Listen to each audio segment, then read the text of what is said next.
Good morning, everybody. I know this is an early class, but I'm super excited to be here because I'm going to teach you how to write a sonnet like William Shakespeare.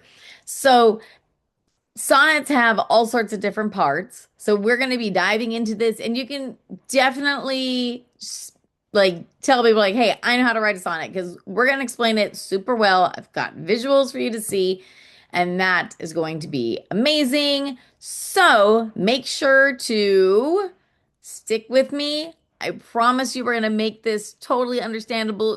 Do not give up, okay? So, what I'm going to do is I am going to share my screen with you because I created some visuals for you guys to make this easier, okay? Because it has a lot of parts. So, again, don't give up. Stick with me to the end. Okay, so here we go. And then hopefully you guys can see this. Let's see here. I'm going to go to present. Okay, so here we go. Hopefully you can see all of this. And if anybody joins in, I should hopefully see you. Okay, so how to write a sonnet. Okay, how many of you have ever heard a Shakespeare before? If you have, sometimes in his plays, he hides these poems called sonnets. And they actually come from, sonnet is an Italian word because there was actually another form of sonnet. And the Shakespearean sonnet that we know of is kind of like how it's morphed over time. It's kind of like the haiku. The haiku is in another language, but then when we teach it here or teach it in the English language, we use, words like syllables to explain how to write a haiku. But in the actual language, it's not quite the same. There's a little bit different meaning. So it's the same with the sonnet. When it is in English, there are some things that didn't quite, like the rhyming didn't quite work as well with English. And so it was tweaked a little bit to make it make sense or to make it easier and more possible to make the poem. So here we go. So in a sonnet, there are three separate parts. There's the structure, there's the rhyme scheme, and then there's the content. Okay. So the structure is how many lines and stuff there's going to be. The rhyme scheme is where the rhymes have to land, and the content is what's inside the body of the poem. Okay. So in a sonnet, you have 14 lines in the poem. Okay. So it's a little bit on the longer side. You have what's called three quatrains, which have 4 lines in each. So they're kind of like stanzas. And you have one couplet, which is a 2 line stanza. Okay. So here are 14 lines. We're going to use Shakespeare's Shall I Compare Thee to a Summer's Day poem as an example. And most things you find online will use this sonnet as the example. And I think it's just because the content of it on its own is easy to understand compared to some other sonnets. You read it, and outside of the context of the um, play, for especially for a child, it might be a little hard to understand. So, this is the sonnet we are going to use. So, as you can see, it has 14 lines 1, 2, 3, 4, 5, 6, 7, 8, 9, 10, 11, 12, 13, 14. Okay, so there's our 14 lines. Okay, and here you can see I put it in colors. So here's the quadrants. We got quadrant one, quadrant two, quadrant three, and then our couplet at the end. Okay.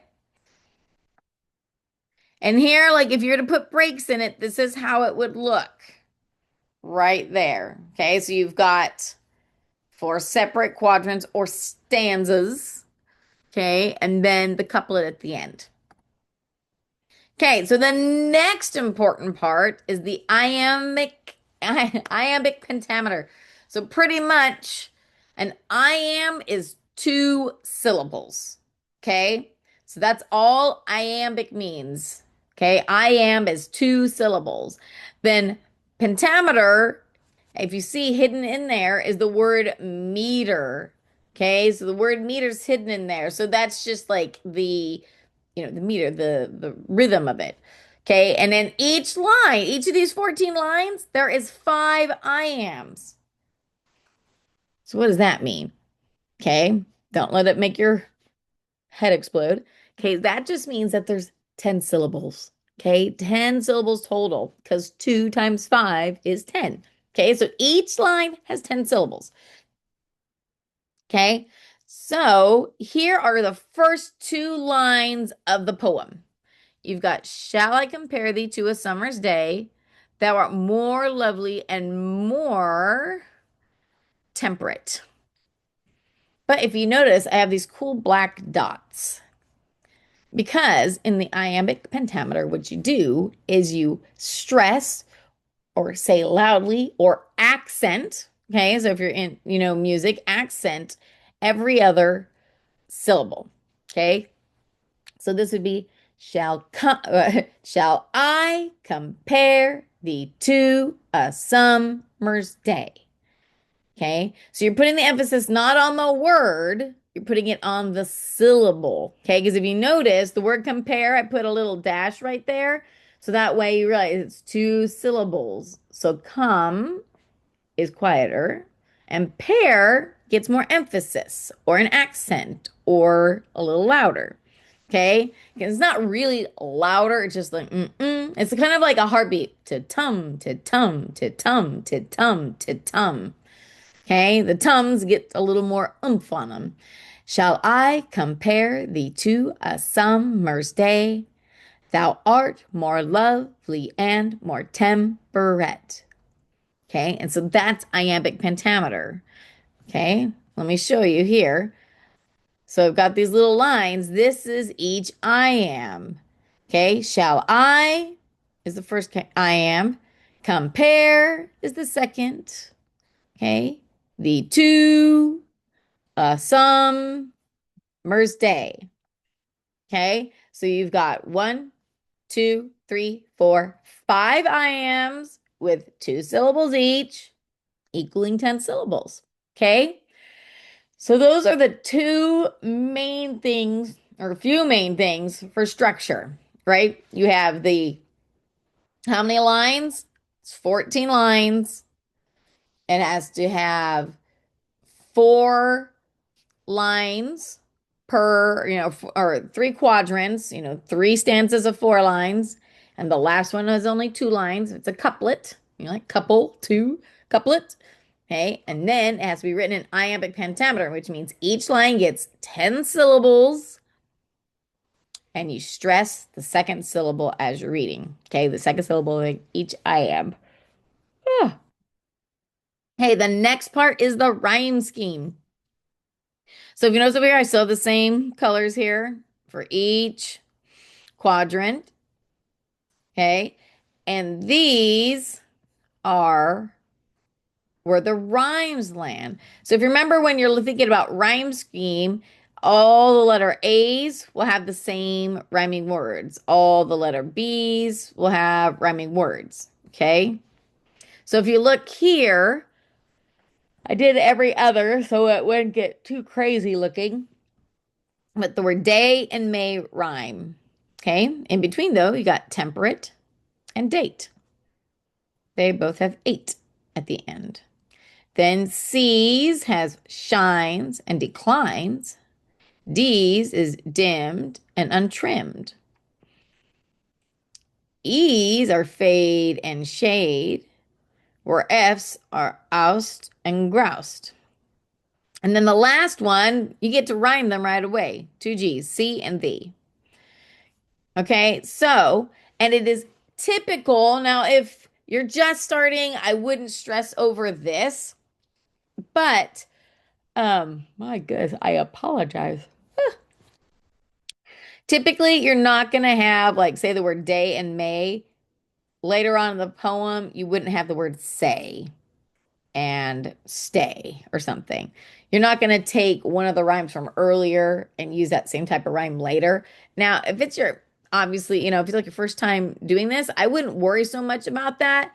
first get it all written down, and then maybe you go back and find different words because that's a great way to like change up your poems anyways. As you go back, look at your words and try to find new words to put in place to make it more interesting. Okay, so now we're to content. So, oh, I think these got, let's see, oh no. Okay, so the first part up here, so the first 8 lines are going to be about a subject you choose. So in this poem, you'll notice the top, it's about a person or the subject, right? And whenever I say subject, that means just means the topic, the main idea. Okay, so the person or subject is being talked about in relation to summer and how they are better than parts of summer. Okay, so it says, shall I compare thee to a summer's day? Thou art more lovely and more temperate. Okay, so even better than summer. Rough winds do shake the darling buds of May, and summer's leaves and summer's leaves have all too short a date. Sometime too hot an eye of heaven shines, and often is this gold complexion dimmed, and every fair from fair sometimes declines, but chance or nature's changing course untrimmed. Sorry. So it's showing like some things about summer, like sometimes it's too hot, right? And sometimes it's it's gold complexion dims, right? All once once fall comes, all of its splendor kind of like goes away. So Shakespeare is trying to compare a woman, okay, a female in a play that the person is in love with, and sharing how she is even better than this other thing that it's comparing to. Okay. But then there's this thing called the turn. Okay. If you notice right here, the word but is highlighted. Okay. So now the turn is where you take a different perspective. And this can happen either here in the 9th line or it can happen in the 13th line. Okay. So you could wait till the couplet to do the turn. But you can do it earlier. So the turn is where you're going to take a different perspective. Okay. So he starts saying like that her eternal summer shall not fade. So she is different than summer because even though summer will eventually fade, she does not have that quality. He isn't so in love with her that he is like, you will never fade. Okay. Nor lose possession of that fair thou owest, right? Her beauty that she owes, nor shall death brag thou wanderest in his shade. Okay. So she's so young and beautiful that right now death is not even something. Fall for summer every single year, 3 months later, fall hits, summer goes away. But he's saying that that is not going to happen to her. Hey, when in eternal lines to time thou growest. So she's just going to grow more beautiful every single day as eternity goes on. Okay, so this is the turn. This is changing the subject. So, for instance, say you're comparing, maybe you're comparing apple pie to pecan pie. Okay, or maybe you're comparing,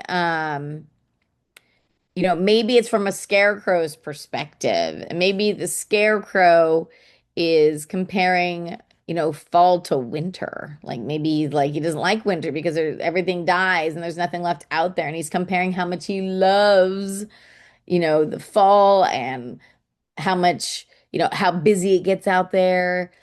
You could compare, I'm trying to think something else. Usually it's something that you like love or even despise, right? Something that because you're doing a comparison. So it's taking the two things, comparing them. And then you just on the turn, you just kind of change the perspective. So maybe you're comparing something to something that you despise, something you love to something you despise. Or maybe you're comparing um something that, or a object or your pet. Maybe you could sit there and say something like, maybe your, like we had a cat, right? We had a cat that was just like a dog. It liked to play fetch. When on Halloween, the cat would follow them from house to house the whole time, would go on the whole route and come back with them, just like, if you had a pet dog. So, like, for something like that, I could compare the cat, Dulcinea, to things that a dog would do, but then on the turn, I could say how much better though she still is than a dog, if that makes sense. Okay. Then in the couplet at the end, you just kind of wrap it up. You want to tie it up with a nice, neat bow. Okay. So long as men can breathe or eyes can see, so long lives this, and this gives life to thee. So saying no matter how long humanity lives, that everything that he's spoken here is true. And that it will, right? So long lives this, and this gives life to thee.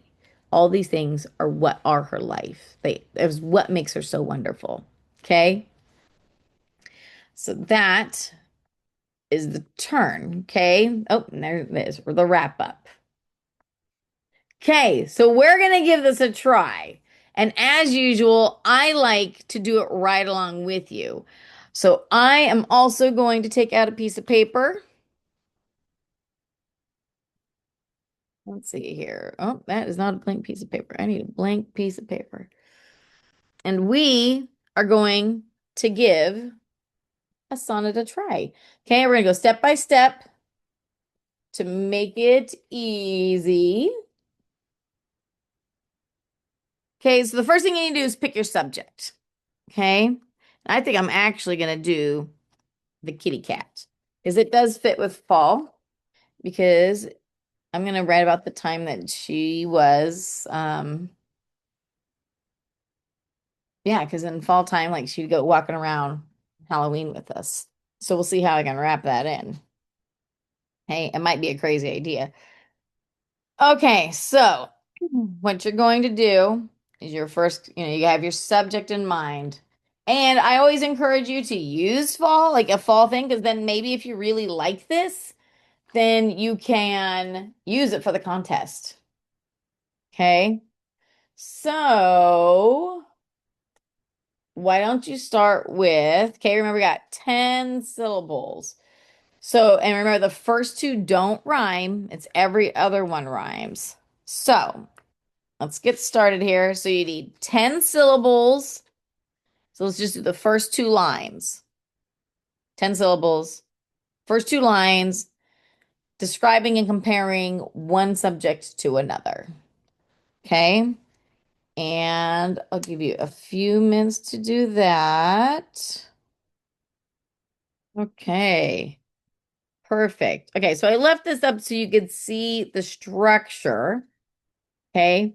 But I'm going to shrink this down really quick so I can share. Okay, so here is my first two lines. Dulcinea, how my heart pines for thee, better than any canine friend to have.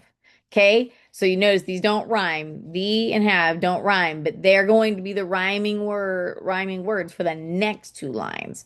Okay, and I'm going to show you. Okay, Dulcinea, how my heart pines for thee.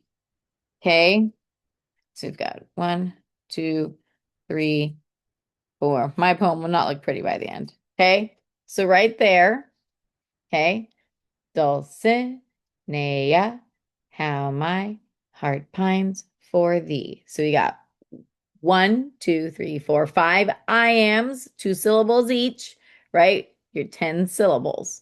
Okay, I was actually having trouble. I kept landing on only 9 syllables and it didn't make any sense to me. But then I realized I was saying it with the stresses and I said, Dulcinea, da, da, da, da, da.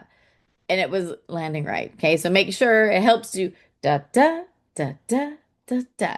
And saying it out loud really helps. That's when I was like, wait a second, something's wrong. Okay. Better than any canine friend to have. So look how silly this one looks. Better than any canine friend to have. Okay. So it looks funny, but you gotta trust it. Okay. So now we're gonna write the next two lines. Okay, next two lines. So the next line has to rhyme with the word the. Okay. And then the second line has to rhyme with have. Okay. So let's give that a try. Okay. If you still need more time, just pause this. Okay. So here's my next two lines. Okay. The and see. Okay. Those are my rhyming words. And have and laugh. So it's when trying to write a poem quickly, tools are great. Okay. So I just used a Google search and said, hey, what words rhyme with have? Because have is actually a tricky one. Like gaff was one, laugh.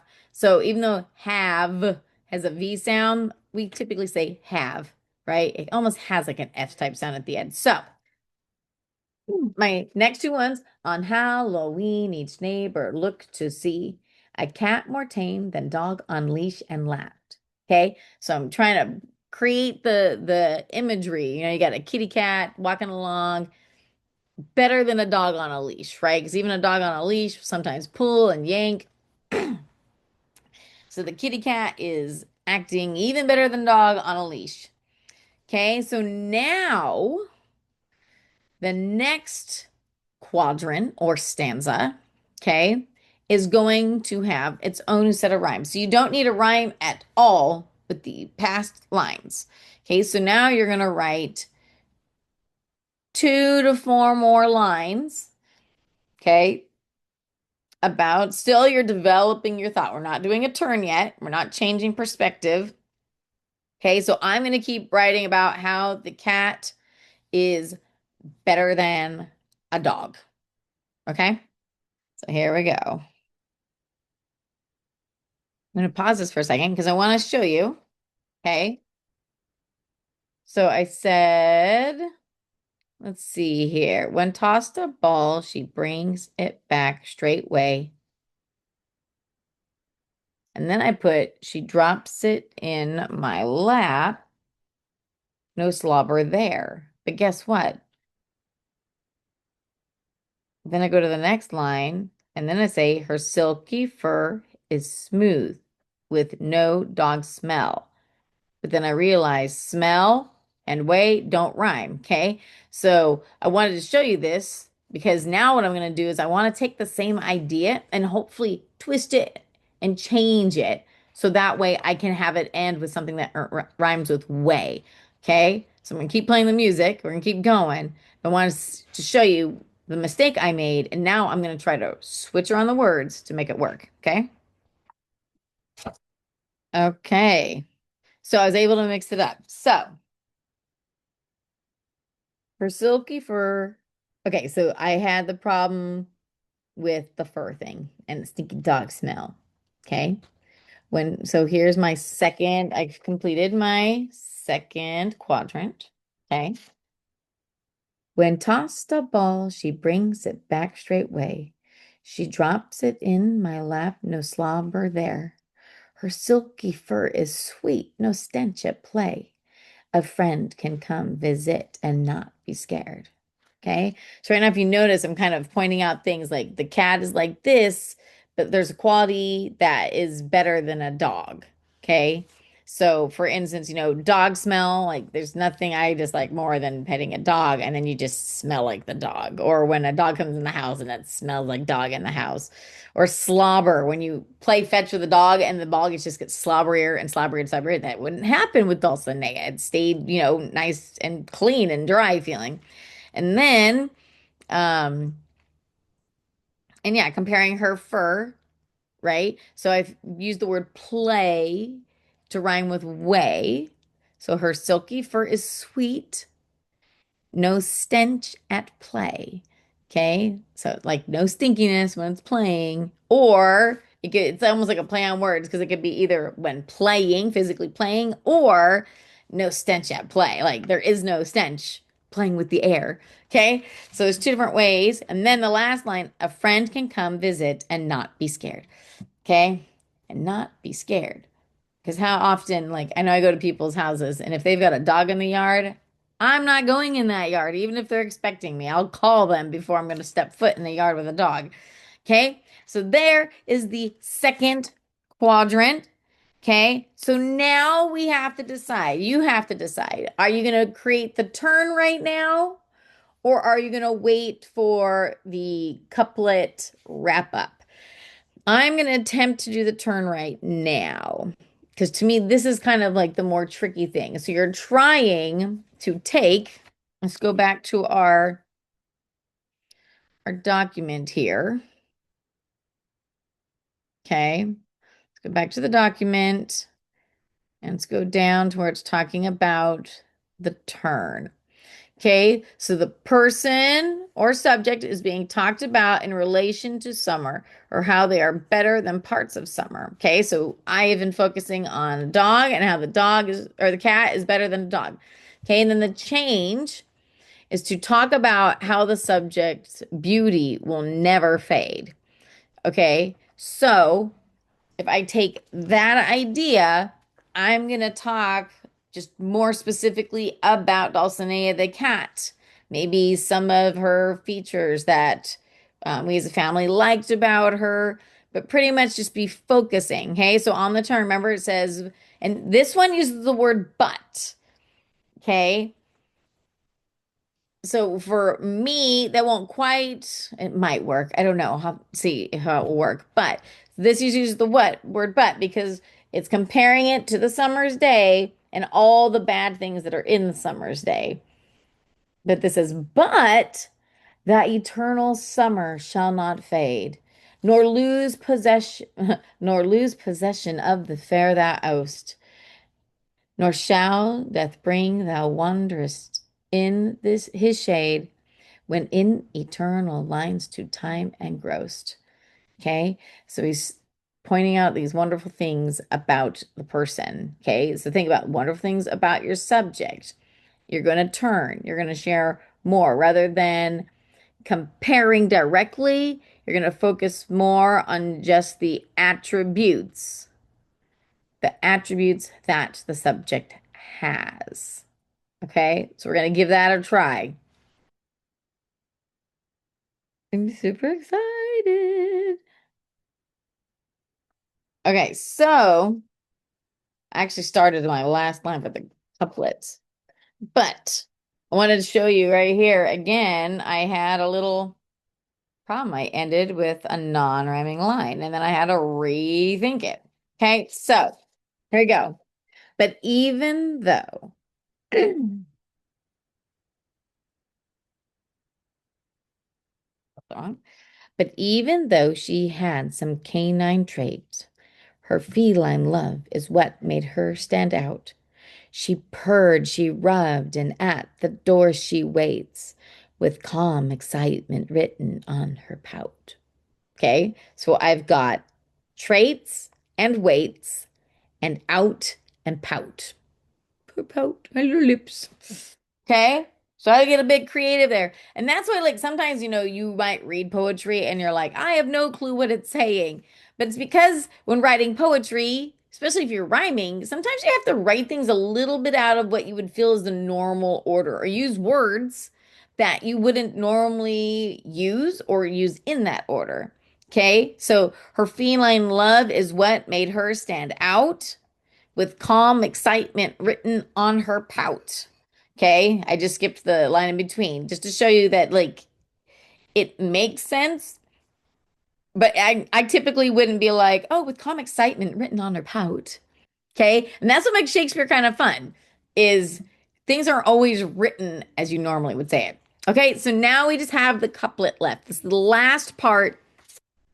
Okay, We're doing awesome. We're right here at the end. So we just have the couplet to write, and then you've completed your sonnet. So you're going to have maybe like half of the song to do this part. So now you're just going to finish your couplet. Remember, you're trying to wrap up the awesomeness or the sadness, whatever, whatever perspective you took. You're going to wrap up your poem and it's kind of like putting the stamp on it, put the exclamation mark on it. So that way people can see, what your poem's about. Okay, so you're going to wrap it up. 2 lines. Here we go. Okay, so we got last 2 lines of our sonnet. Okay, so here's what I came up with. No matter any cats we have had since, my memory of her will never mince. Okay. So I was thinking the word mince would rhyme with since. Okay. But I wanted to make sure that it was what I thought it was. So I actually looked up the word mince and it means to be cut up and chopped up. So it was exactly what I thought it was. And so my memory will never be cut up or chopped up of her. Okay. So no matter any cats we have had since, my memory of her will never mince. Okay. So here you go. I'm going to read you the whole thing. Dulcinea, how my heart pines for thee, better than any canine friend to have. On Halloween, each neighbor looked to see a cat more tame than dog on leash and laugh. Then tossed a ball, or sorry, when tossed a ball, she brings it back straightway. She drops it in my lap, no slobber there. Her silky fur is sweet, no stench at play. A friend can come visit and not be scared. But even though she had some canine traits, her feline love is what made her stand out. She rubbed, and at the door she waits, with calm excitement written on her pout. No matter any cats we have had since, my memory for her will never mince. So, I think this is a great start for a sonnet. I'm going to work on this, and I think this is going to go into the book because we miss our cat Dulcinea. We moved cross country. She was fearless. She would kill snakes. She would attack dogs, our neighbors' dogs, because she was fearless. But then we moved someplace that had coyotes, and we think she thought she was smarter and bolder than even a coyote. The dogs where we lived, they ran off when she would attack them.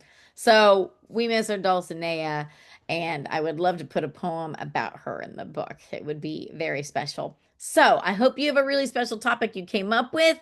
Work on your sonnet, fix it, twist it, make it even better. Look at the words, can you use a different word? For me, for instance, like, could I use a different word for slobber? Could I use a different word for fur? Could I use a different word for neighbor? Okay. Take a look at their sonnet, try to twist it and change it to make it more awesome. And it might become something you can even enter into the poetry contest. So wonderful. So glad we did this, and we will see you all soon.